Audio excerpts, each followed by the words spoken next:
Hey guys, what's crackin'? Godsman here, coming at you with another top 10 list. Today, the United Sanctuary train isn't stopping, as our next destination will be the top 10 most impactful boss units in the Genesis clan. Introduced in the Breakride era initially, Genesis is one of the more recent clans of the game, being the third youngest behind Link Joker and Gear Chronicle. Played by the main female lead Misaki Tokura, Genesis served as a sort of spiritual successor to the aforementioned Oracle think tank clan, carving out a dedicated fan base in its own right due to its many interesting playstyles and stupendous aesthetics.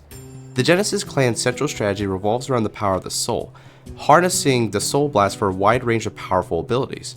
Despite the seemingly simple premise of soul blasting, however, Genesis is rather complex and multifaceted, often regarded as one of the more unique and interesting clans in the game with seemingly limitless combo potential.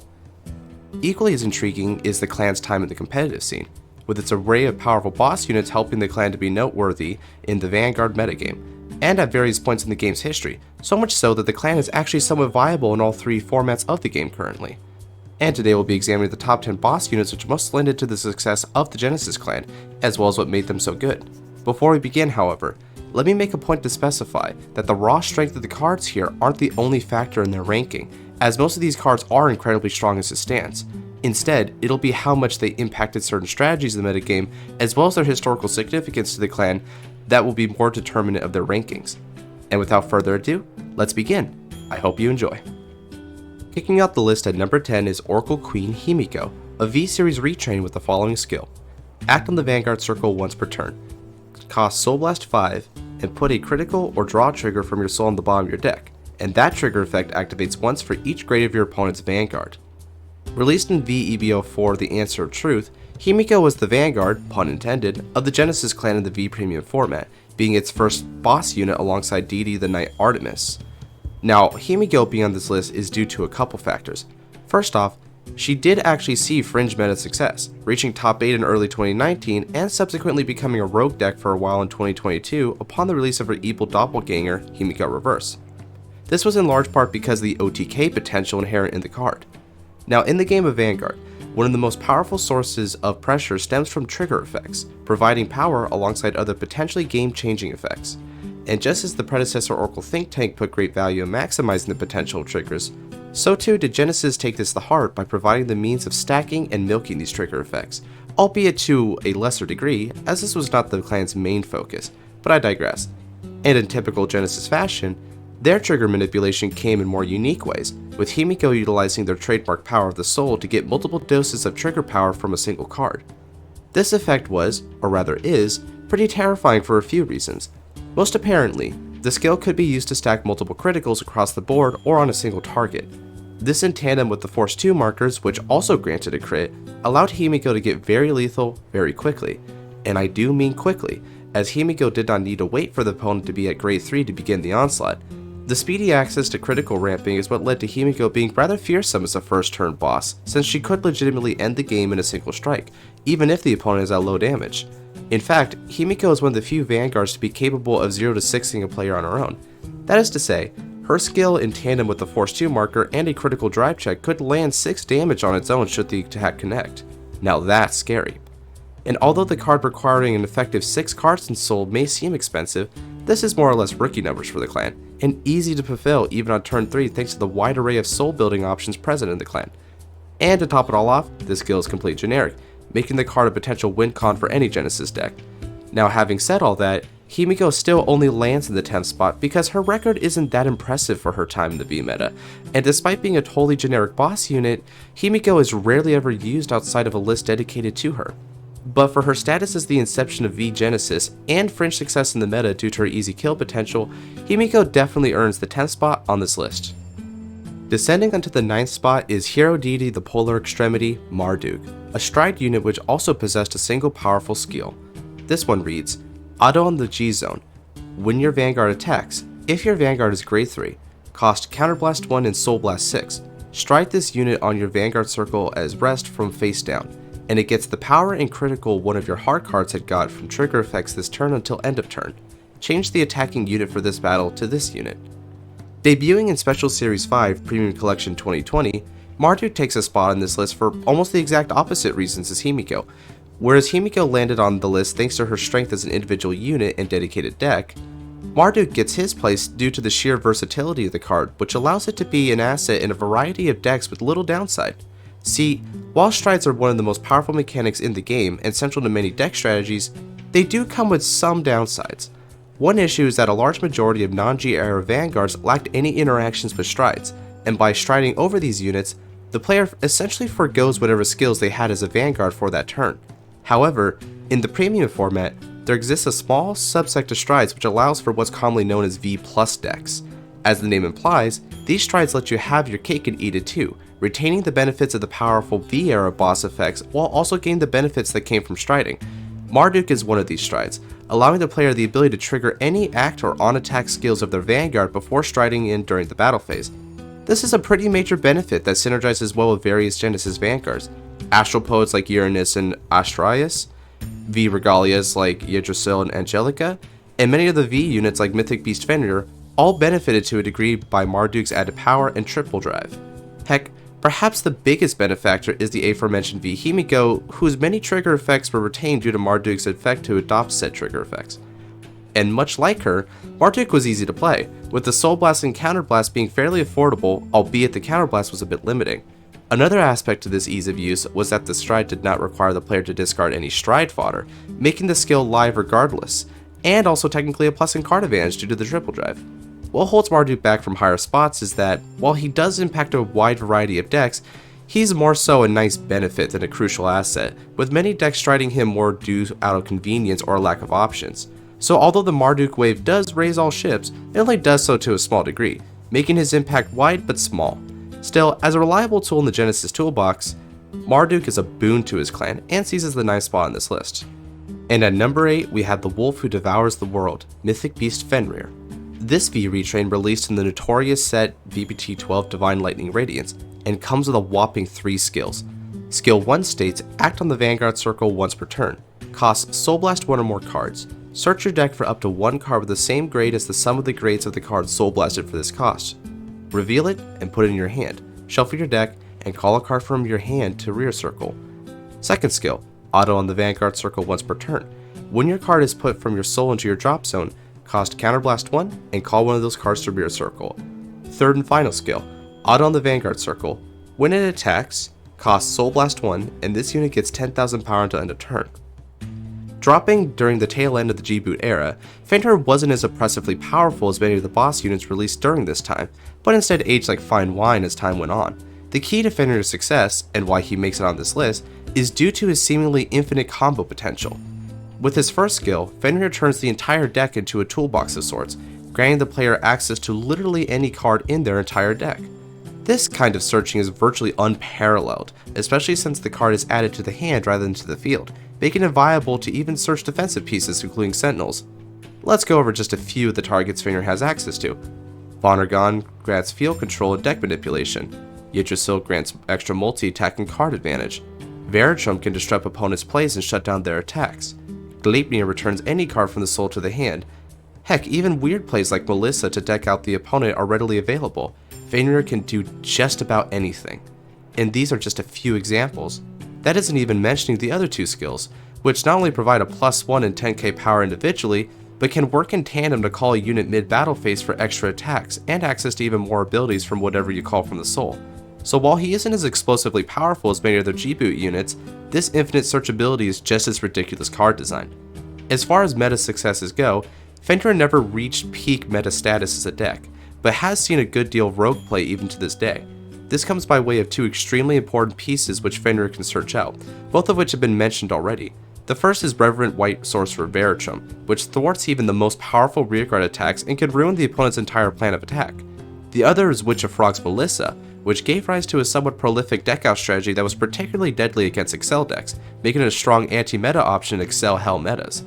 This deckout strategy in particular is rather noteworthy, as it's one of the seldom few deckout methods to be consistently viable, with the only other recent example being the Melissa strategy that was recently hit on the latest ban list, but I digress. The beauty is that both of these cards can be easily ran in the same deck, along with other strong tools to tweak the strategy. This consistency and ability to catch the opponent off guard in a variety of ways is what keeps Fenrir a solid rogue threat, seeing some amount of success even most prominently in European tournaments in the V format. In a way, what puts Fenrir on this list is a combination of why Marduk and Himiko were chosen. It's a supremely versatile unit that's a part of several game plans, while also being a really strong unit with a dedicated solid deck. And as time goes on, Fenrir will likely only get more formidable as more and more toys become available for the clan. But for right now, Mythic Beast Fenrir stays at a respectable 8th on this list. And seeing all at the number 7 spot is Omniscience Regalia Minerva, a D-series retrain with 1 auto, act, and continuous skill each.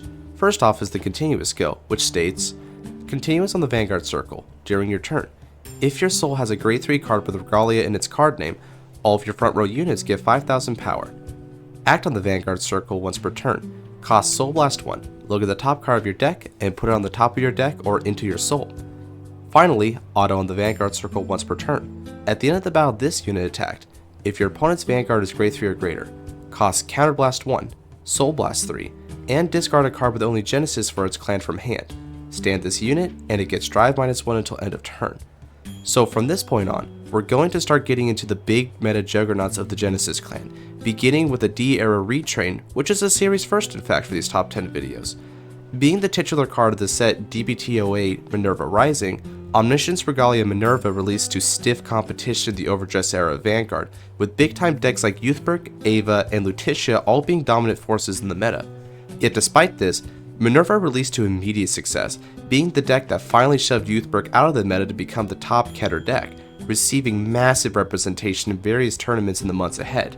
This included topping and even winning several BCS tournaments such as BCS Anaheim, Indonesia, and Vancouver. Why did Minerva perform so well, you may ask? Well, as one would expect from a Genesis deck, it's due to the extremely well-rounded yet potent nature of the strategy. When evaluating the strength and overall effectiveness of a deck strategy, 3 primary factors are most important, that being the deck's power, consistency, and resource management, and Minerva checked all of these boxes with ease. Power was more or less assured by the merit of Minerva herself, with the Vanguard restand being one of the best forms of offense in the game. And this one had extra oomph to it due to Minerva's continuous effect, which gave an easy 5k to the front row. This effect was simple to achieve thanks to her partner in crime Angelica, which put itself to the soul to turn the skill online immediately. The 5k buff was also super important as this empowered both of Minerva's swings, of course, but it also gave added power to the rearguard multi-attack that Chamomile provided when soul blasting mid-battle. This allowed Minerva to have a 6 to even 8 attack turn depending on the setup and available resources, all under this simple 5k bonus and subsequently a 15k bonus with Persona Ride. Well, that's all fine and dandy, but how consistent was this strategy? Well, very, as one of the principal benefits of the D-Series format is the Ride deck, which guaranteed Minerva as the Vanguard along with a copy of Melissa and Chamomile to call from the soul. And as a Keter Sanctuary deck, Minerva had access to good consistency pieces like Keter to tutor yet more units. As for resource management, the deck covered all of its bases. Once again, the Ride line helped greatly with this, providing the necessary soul to fuel Minerva's Soul Blast skills. Counterblast could get rather heavy with repeated use of Chamomile and Minerva, but Angelica's countercharge was enough to keep things manageable. Ironically, it was the discard cost that was initially the biggest hiccup for Minerva, as the initial wave of Genesis encounter cards only came with a handful of units which were valid discard fodder, with Apple Witch Cider being the best deterrent for this issue due to her self-bounce skill. This issue would later be addressed with the release of her promo card, that being Regalia. Similarly, the deck also had an issue with running out of Chamomiles to multi-attack with, as they were stuck on the field and subsequently into the drop zone after being called from the soul. But this problem was also addressed with a promo card, this time being Knight of Decree Thasis. Furthermore, Regalia also helped to this degree, being able to suck up Chamomiles back into soul. That is all to say that, with the initial wave of Genesis support as well as future promos, Minerva ended up being a near flawless strategy, with a hefty offense to boot, and still it tops events as of the time of making this video. Although the coming Divine Z era may put an end to her competitive presence, Omniscience Regalia Minerva still holds a fantastic meta record in the Overdress era, and sets the bar of excellence for the upcoming Minerva units on this list. Awakening at the number 6 spot is Holy Heavenly Dragon, Ace and Asis Dragon. This V original unit also released in the same set as Fenr, Divine Lightning Radiance, and came with these skills. Continuous on the Vanguard Circle. If your Vanguard Circle has 5 or more force markers, your back row center becomes an astral plane. Auto on the Vanguard or Rearguard Circle. When placed, cost Counterblast 1. Search your deck for up to 1 astral deity. Reveal it and put it into your hand.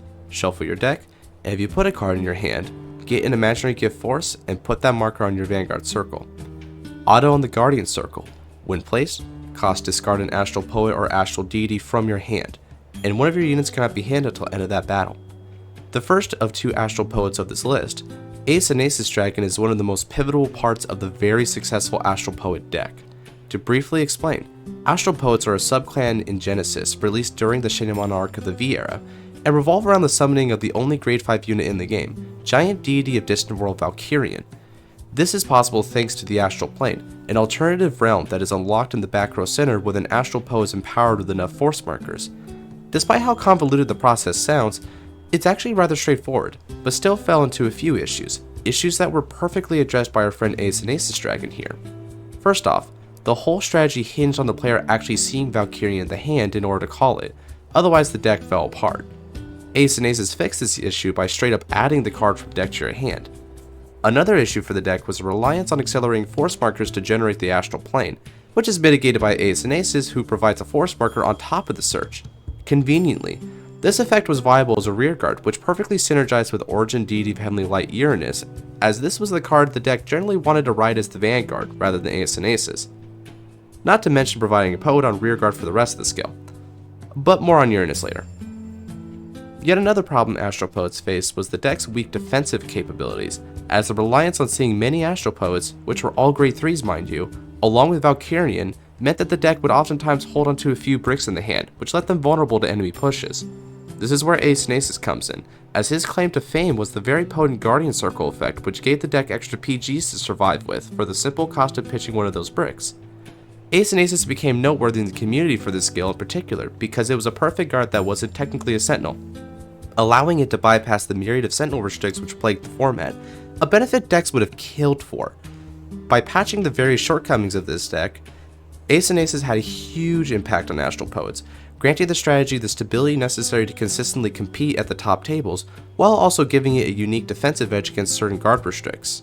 For these reasons, Asis Dragon stands as the second most impactful of Astral Poets, landing it at 6th on this list. And now entering the top 5, we have the Wolf Who Devours the Future, Mythical Hellsky Beast Fenrir. This Stride evolution was the cover card of GPT-08 Absolute Judgment and released with the following skills. Continuous on the Vanguard Circle, Generation Break 2. Your Rearguard's Revelation ability changes to Auto. When this unit is placed on Rear Circle, look at 2 cards from the top of the deck. Search for up to 1 card from among them, put it into your soul, and put the rest on top of your deck in any order. Second skill, Act on the Vanguard Circle. Counterblast 1 and Soul Blast 3. You may draw a card. If you do not, put up to 1 card from the top of your deck into your soul. Choose one of your rearguards, and that unit and this unit gets plus 3000 power to end of turn. To anyone who remembers this card, you already know why he's here on this list. That's right, it's time to talk about the Fenrir loop, baby. So to understand the Fenrir loop, we need to establish the pieces at play here, because it was a pretty convoluted combo even by Genesis standards.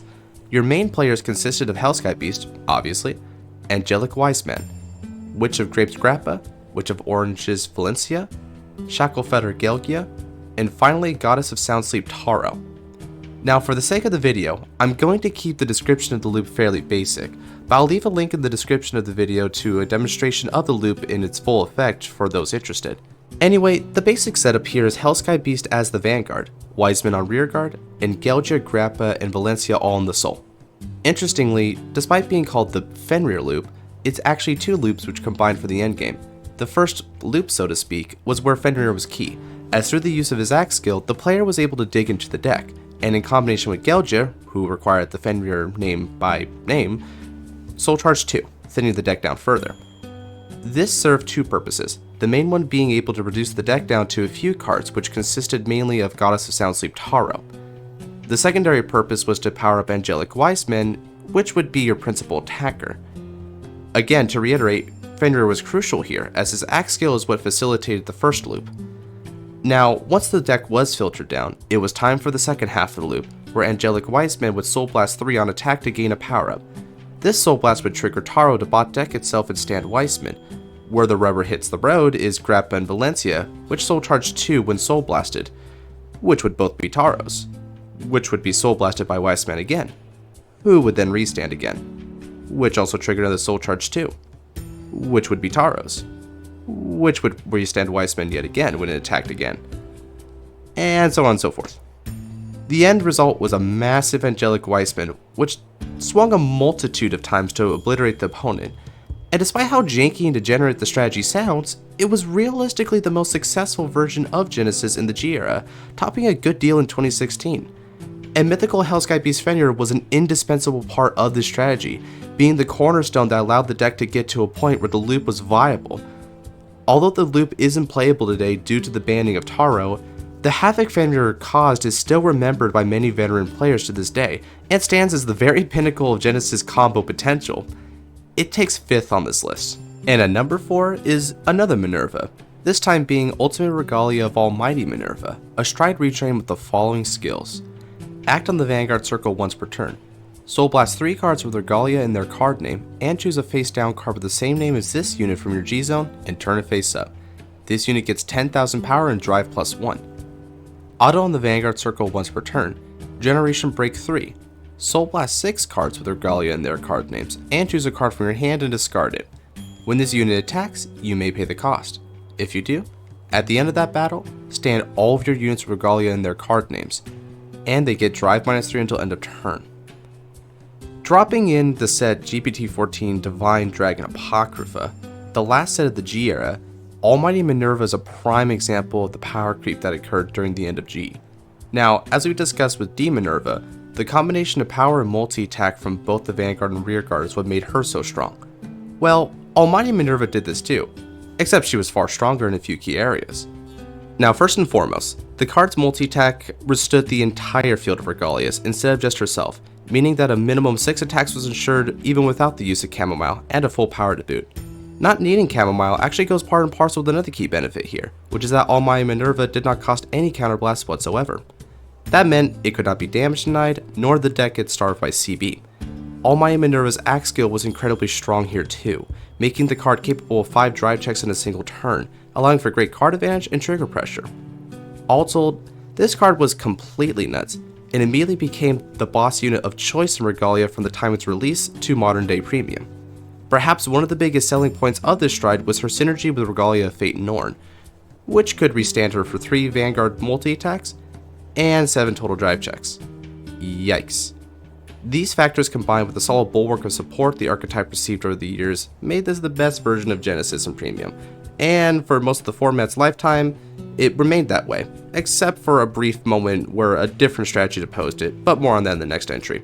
As it stands though, Almighty Minerva remains one of the most powerful restanding strides in the game, being a potential meta contender to this very day. And bringing forth the light of the future is Origin Deity of Heavenly Light Uranus, a V original evolution with these 2 skills. First, act on the Vanguard circle. If your Vanguard circle has 3 or more force markers, costs Soul Blast 1 or more cards with the sum of their grades being 5 or greater, and your back row center becomes an astral plane until end of turn.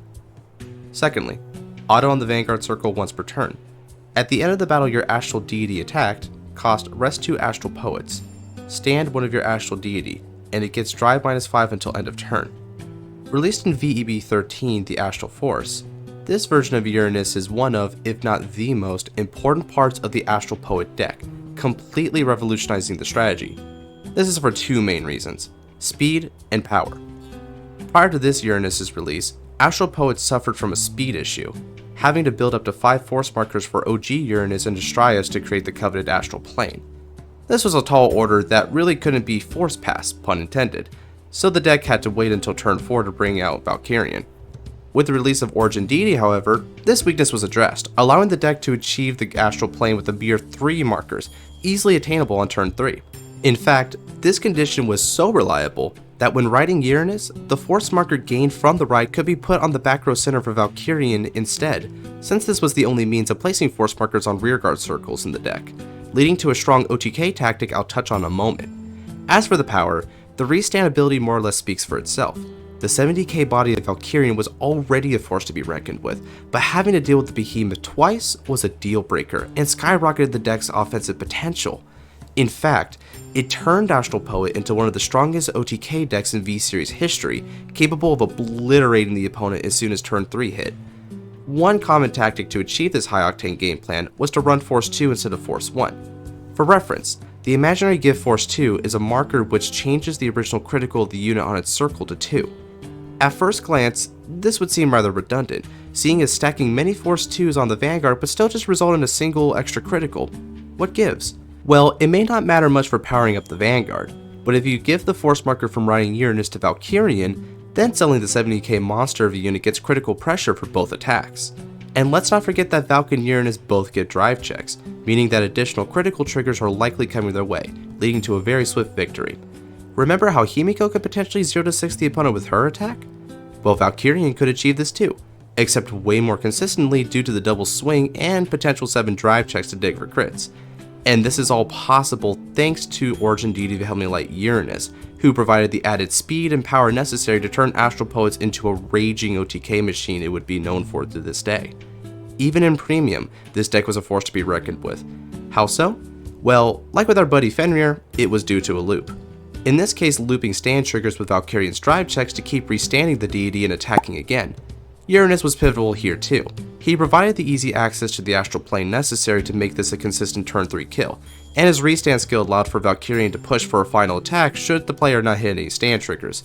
This led to a continuous flurry of attacks from Valk, a tactic so busted that it, alongside Blademaster Loop, resulted in a fighter rule change regarding stand triggers, which prevented rearguard stood by stand triggers from drive checking further, effectively ending the Valk loop. And if you're wondering about the consistency of being able to Soul Blast 5 grades, don't.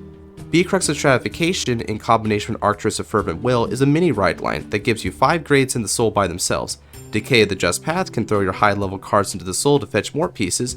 Note that this can include an extra Valkyrian in the hand, which is grade 5 by himself. And speaking of Valkyrian, this card's drive checks go to the soul, easily replenishing it for the next turn should the opponent somehow survive. So as we've come to expect from Genesis, soul is never an issue. So to sum it up, Origin Deity of Heavenly Light Uranus turbocharged the Astral Poet strategy, putting it on the map in both Premium and especially V Premium, forever making it into a high-octane OTK machine. Make no mistake, Valkyrian may be a 70k monster of a beater, but Uranus is the true menace here that pushed Valkyrian and the whole deck to reach its full potential. And for that reason, Uranus takes the bronze on this list. And taking the silver is Cosmic Regalia CEO Yggdrasil. Yet again a V retrain, Yggdrasil also happened to be released in the same set as a couple other previous entries, Divine Lightning Radiance, and did so with the following skills. Continuous on the Vanguard or Rearguard circle. All of your rearguards with Divine Gauge get boost. If this unit is on Vanguard circle and it is your opponent's turn, those rearguards cannot be affected by your opponent's cards. Act on the Vanguard or Rearguard circle once per turn. Cost Counterblast 1. Search your deck for up to 1 Regalia of Fate Norn. Call it to Rearguard circle, shuffle your deck, choose up to 2 of your rearguards, and put up to 1 card from your soul face down as a Divine Gauge for each of them. Now, as we've seen with Fenrir and Ace and Asis Dragon, VBT-12 is a pretty stacked set for the Genesis clan, and much like with Gold Paladins, saw multiple clan-defining units released in the set. And the comparison to Golds is rather apt, as Yggdrasil is effectively the Percival of Genesis, being a staple boss unit which elevates the ceiling of virtually every deck in the clan by its mere presence on the Vanguard or preferably Rearguard circle. And also like Percival, Yggdrasil comes part and parcel with the Legion made of her own, that being Regalia of Fate Norn, a grade 2 whose skill I'll read out, as understanding this particular unit is integral to understanding the power of Yggdrasil. Norn has 2 skills as well, the first being Act on the Vanguard or Rearguard circle, once per turn. Counterblast 1, draw a card, choose one of your rearguards. You may put a card from your soul face down as a Divine Gauge for that unit. If you put a card, then Soul Charge 2. Auto on the Rearguard circle, once per turn. At the end of the battle, it boosted a unit with Regalia in its card name. Cost discard a card from your hand, and one of this unit's Divine Gauge. Stand the boosted unit, and that unit gets power plus 10,000 and drive -1 until end of turn. Individually, these cards are both good, providing their own kind of plussing along with other intriguing benefits. But when paired together, you get a truly dynamic duo. With Yggdrasil and Norn on the field, the whole of the Genesis clan gained access to a powerful rearguard multi-attack engine, one that also added power and soul into the mix for good measure. Whether it's Fenrir, Himiko, Yatagarasu, Fortuna, or of course Regalias, every deck had this in their arsenal. Sure, Astral Poets won't be running them, but they've got Uranus for that anyway. Regardless, this engine is quite strong, allowing for full abuse of either Force Marker on the rear circle, as well as double dipping into any trigger effects placed on Yggdrasil. And seeing as this is Genesis we're talking about, you can probably expect some triggers. Another boon to Yggdrasil is how synergistic the Legion pair was with the clan. Not only did it interact well as a form of multi-attack for decks, but as stated before, it granted extra soul and card advantage to build upon the pre-existing strategy of whatever deck they were placed in, making it double as a sort of resource engine. The cherry on top here is that both Yggdrasil and Norn are viable on the Vanguard circle, meaning these cards aren't dead in the hand and viable as backup Vanguard should the need arise. In other words, there is virtually no downside to running Yggdrasil Legion. As long as you had a counterblast to spare, things would fire on all cylinders. And wouldn't you know it, the dynamic duo also had a huge impact in premium, mainly due to a card previously mentioned on this list, Regalia of Almighty Minerva. As stated previously, an insane turn could be produced with the triple Vanguard attack totaling 7 drive checks and further rearguard restance. Of course, getting Minerva's effects off could be tricky if you're not a Regalia deck due to the name restriction on the Soul Blast, but cards like Battle Sister and Mikyorihime made this much easier, resulting in at least the extra drive to be in effect. And that's just the generic implications in premium, as Regalias themselves can apply this restand effect to any stride which inherits the Regalia name on the heart card, leading to various battle phase shenanigans. Yggdrasil is a large reason why Regalia stand as the clan's top deck in the format, competing in the meta even at the time of this recording. And if you're thinking Yggdrasil might be getting too much credit given how much work Norn puts in, recall that Yggdrasil doesn't just call Norn, it also grants it the ability to boost, meaning that without Yggdrasil, Norn's second skill would be impossible, cementing her importance in the engine. And let's also not forget that Yggdrasil is a formidable Vanguard unit herself, being a Vanguard that's capable of restanding with Norn, and also possessing a uniquely potent protection skill to shut out virtually all forms of field disruption, turning Regalias into one of the strongest anti-control decks in contemporary Vanguard. As with many of these second place spots, the distance and impact between this unit and the number 1 spot is both small and heavily debatable. However, Yggdrasil falls ever so slightly in my eyes due to the next card being more impactful from a historical precedent perspective. Even so, Yggdrasil is the wave that raises all ships, much like Marduk, just raising them a bit higher, bringing a significant buff to modern Genesis, and will likely continue to see play for years to come. And reigning on high at the number 1 position is, you guessed it, Omniscience Regalia Minerva. Released in the set BT14 Brilliant Strike, Minerva was the genesis, again pun intended, of the Regalia archetype, as well as the first ever meta strategy in the history of the Genesis clan. This was in large part due to her very potent abilities, which are as follows. First, auto on the Vanguard circle, limit break 4. Counterblast 1, Soul Blast 3. Choose 3 Genesis from your hand and discard them. At the end of the battle that this unit attacked, you may pay the cost. If you do, stand this unit, and this unit also gets 5,000 power until end of turn. This ability cannot be used for the rest of that turn. Continues in the Vanguard circle. If you have a card named Regalia of Wisdom Angelica in your soul, this unit gets plus 2,000 power. Continues in the Vanguard or Rearguard circle, Lord. Now, although Regalia of Wisdom Angelica was released prior in the Genesis structure deck, Regalia wasn't actually an archetype in the game until the release of Minerva and her cadre support 1 month later. As for why she's the number 1 most impactful card in the clan, well, that's for several noteworthy reasons. First off, Minerva was the progenitor of Genesis as a meta deck, turning it into a real deal competitive deck in the Breakrite era, contesting even format juggernauts like Chaosbreaker and Revengers. This persisted until the Legion era, with her peak achievement being a 2nd place top at the Japanese Nationals in 2014. So yeah, a top tier deck by any stretch of the imagination for her time. Other formats can't escape from Minerva's all-seeing gaze either. As to reiterate, this unit got 2 retrains, and both of these retrains are so good that they each took a spot on this top 10 list, only adding to the stay power this card holds in the game's history. And as with said retrains, the power of Minerva herself plays a large part to her deck's success. With her limit break, Minerva is capable of a very strong Vanguard multi-attack, possessing many advantages over other multi-attacks of the era due to it being a restand, and thus able to double dip trigger effects, and one that did not lose drives in the process, further adding to the pressure. To make matters worse, this restand could be enhanced immensely with the Regalia support at the deck's disposal. Angelica's Breakrite granted 10k power to beef up the swing with a nifty draw skill to offset the discard costs. Ordained Owl was similarly used for empowering Minerva while also recycling units to give the deck a distinct edge in deck-out scenarios. Chamomile was a way to chain multi-attacks with Minerva's skill, much like in the D-Series versions, even adding more blowout potential. The Crossride was also a formidable skill, which gave Manura the same defensive edge that many other decks like Overlord and Revengers possessed. These attributes of empowerment and restanding were the core feature of Minerva's strength, and no wonder it was successful. After all, Vanguard multi-attack, particularly restands, are historically one of the most powerful and threatening forms of offense in Vanguard, and Minerva's repeated success throughout the generations is a testament to that very sentiment. If Yggdrasil is the Percival of Genesis, then Minerva is the Majesty Lord Blaster of Genesis, being a powerhouse unit both on offense and defense, with a long history of meta success over multiple formats. She's also a sensation outside the realm of the meta, being so beloved that this unit got the honor of her own on-brand figurine. That's right, of all the waifus in this game to be worthy of a figure, it's Minerva who got this honor before any of them. And although popularity might seem like an irrelevant factor, in extreme cases like this, it does have a small degree of importance, as it influences the direction and frequency of support Bushiroad grants to match community wants. Other examples of this include Dragonic Overlord and Raging Form Dragon, who through their popularity each gained several retrains and dedicated support waves, which skyrocketed their place in their respective clans. It can be said then that Minerva's popularity is one reason why Bushiroad is as generous to the Regalia archetype as it is, and thus one reason why Regalias are as well supported as they are. It made Genesis meta for the first time ever. It gave birth to the Regalias, the clan's oldest and perhaps strongest archetype ever. It then set the precedent for future iterations of that archetype across multiple formats. It even put Genesis on the map in terms of popularity as its most iconic unit.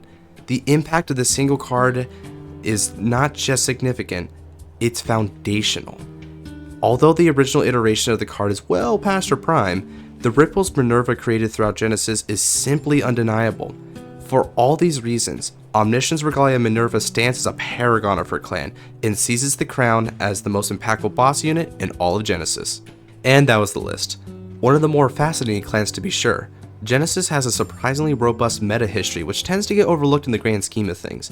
Although never a tier 0 deck, Genesis is noteworthy for its very frequent showings throughout competitive Vanguard, and again is so resilient as a clan that it currently sees viability in all three formats to a degree, with Regalias being a solid tier 2 deck in both standard and premium, and Fenrir maintaining solid rogue status in V premium.